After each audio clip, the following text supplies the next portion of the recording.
Hey, Sandy, I know you could do this without my help here, and I'm sure you've seen this before. However, I just wanted to cover a few things, and I just wanted to do my due diligence because we don't have a relationship, a business relationship, other than one phone call. And I would feel more comfortable if I at least explain this to you. And if you don't listen to it, that's fine. But this would probably help cover some of the things that might not be totally clear, and I just wanted to send this over to you so I can clarify those things. So I'm going to go over these documents, and I'll try to do it quickly so that it doesn't take a lot of time for you, but I do want to cover it. So, as I told you on the phone, you can fire us within 7 days' notice in writing. You just send us an email. Again, it's not something that's ever happened, so it's not a big deal, but it is something that people are always confused about. The other thing is the listing agreement is for 6 months. We've only had one listing expire, and that was because they overpriced it. And we fully expect to be able to sell your house with no problem, especially with all the work that's being done to it. So this is all pretty straightforward. And this 250 sales price, we can set it at a different number if we discuss it. This is really just, it has to be in there. We can't leave this blank. We haven't actually discussed the sales price yet. When you decide to put it on the market, I haven't seen it either. I mean, I've seen it when it was in the construction phase, but I haven't seen the finished product. So before we set the final number, I do suggest that we do that. So I did get your email. I use a combo lockbox. How many keys do I need? Just one. And then the rest of the keys, if you want to put them in the house somewhere, that's fine, or keep them and bring them to settlement, or mail them to settlement, whatever you want to do. And of course, we can do a walkthrough whenever you like. As far as staging, yes, I absolutely highly recommend staging. It is a huge benefit, especially when you're competing in the Ranch Club. There are obviously quite a few other listings in there.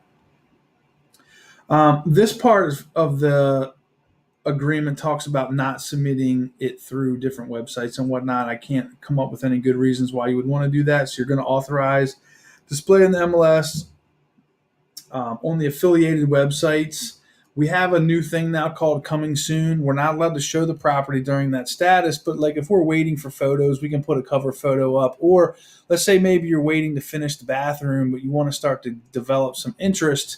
We put it as a coming soon in the MLS, and only realtors can see it. You won't be able to find it on Zillow, but if realtors are sending listings to their clients, a lot of times they'll pop up. So our compensation is 6% of the sales price. We split that equally with the buyer's agent.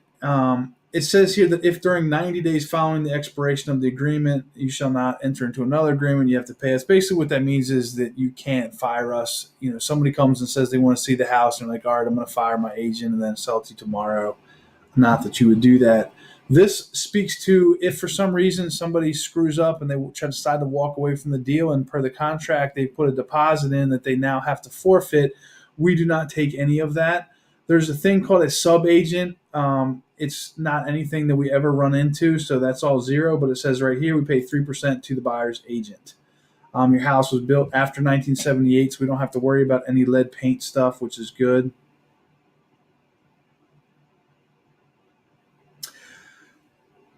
This all goes into the disclosure disclaimer, and I'll get into that later, but it does say basically you can't lie about anything that you know is wrong with the house. And I'll get into much more detail about that later. This disclosing existing offers, that is a sales strategy. If somebody is interested in the house and there's an offer, nothing will make them make a higher offer or make an offer faster than knowing somebody else is already written an offer. We hope that we get multiple offers. In some situations, if they're very timid, maybe you don't tell them, but for the most part, we'll have the discretion here. So you're going to authorize us to disclose that home warranty really only covers the appliances and the HVAC. I find it to be kind of a gimmick. It costs like $500, and you could easily fix or replace any of those appliances for the most part for $500. So I don't normally recommend you pay $500 for a warranty. So we're going to decline that. But if you want to do that, that's totally up to you.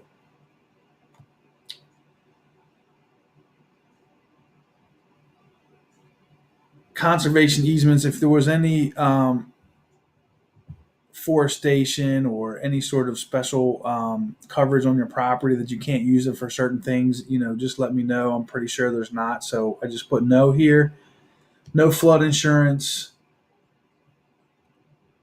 Now, because you are out of state, I don't know if and when you've ever lived in the house, you may have to pay a 7.5% or an 8.25% non resident seller tax on any of the proceeds over and above whatever you might owe on this house.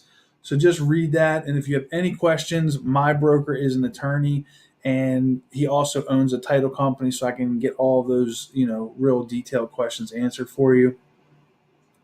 These are the addendas that I included there, and that covers that. The next one I wanted to cover was the dual agency. This one gets confusing for people. So basically what this means is that we work for RE/MAX One, and RE/MAX One has other agents that work there, and you have to agree to let those agents show the property and write offers on the property. It's highly advised that you do that. In the situation where there is a conflict, my broker cannot take sides because they're both working under his brokerage license. So in that situation, you could see that as a conflict of interest. However, there are no monies shared between us. There's no financial or otherwise incentive for us to sell this house to another RE/MAX One agent. So frankly, we don't care who comes along, Century 21, Exit, RE/MAX, whatever. It's all the same to us.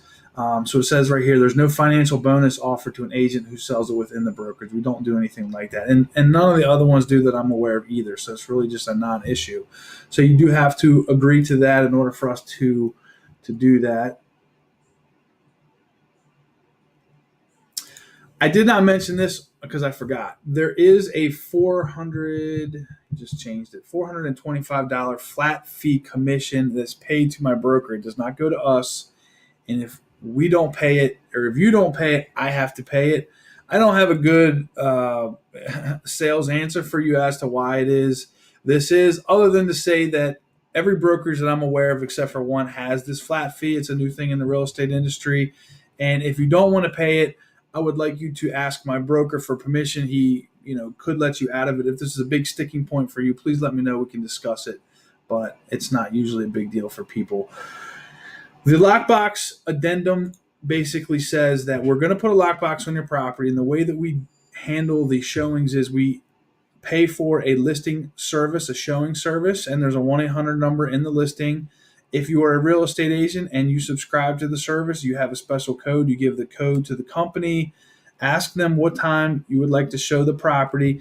Now, I don't know if he's still going to be living there. In that case, they will probably get permission from him to show the property. If it's a vacant property, then we'll list it as a go and show. You'll be notified that they're doing the showing. However, you won't necessarily have to give permission. But in any case, once they're verified through their code, and the listing is approved, the showing is approved, they will be given the code to the lockbox to your house.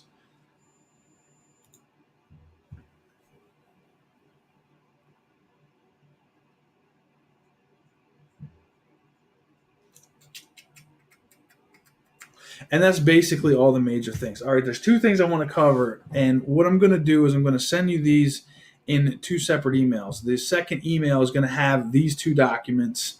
The main one that I want to focus on here is the inclusions, exclusions. The one that comes up the most is the washer and the dryer. Are we including the washer and dryer? Does it have a built-in microwave? I put in all ceiling fans, all exhaust fans. How many refrigerators you're selling with the house? Really, the one that comes up a lot is the washer and dryer, because a lot of times people want to take their washer and dryer for whatever reason. So just check off here. Now, if there's anything additional that you're throwing in on the deal, like a lawnmower or bar stools or things like that, you would put it in the inclusions. And in the exclusions, anything that you're taking that would be normally sold with the house. And things to think about are things that are bolted down to the property, like if you had an antique mirror in the bathroom, or if you had a chandelier or a ceiling fan or something that you wanted to take with you that's not normally going to go with the property, you would put it here under the exclusions. Under here, you put the type of utilities you have. I know it's public water; it's probably on a septic tank, and then whether or not you have HVAC or oil heat or whatever it is, you just fill that out there. The next one that I want to talk about, I normally have my clients do a disclosure because it makes clients feel more comfortable. However, you've not lived in the house, you don't know what work was done to it. My broker, who's an attorney's recommendation is that you do something called a disclaimer, and you're basically saying, I'm not aware of any defects or any issues or problems with the house, because if you are aware, you do have to tell them that, and you are going to disclaim any knowledge of that, and basically becomes, buyer beware, do a home inspection, find all these things out for yourself.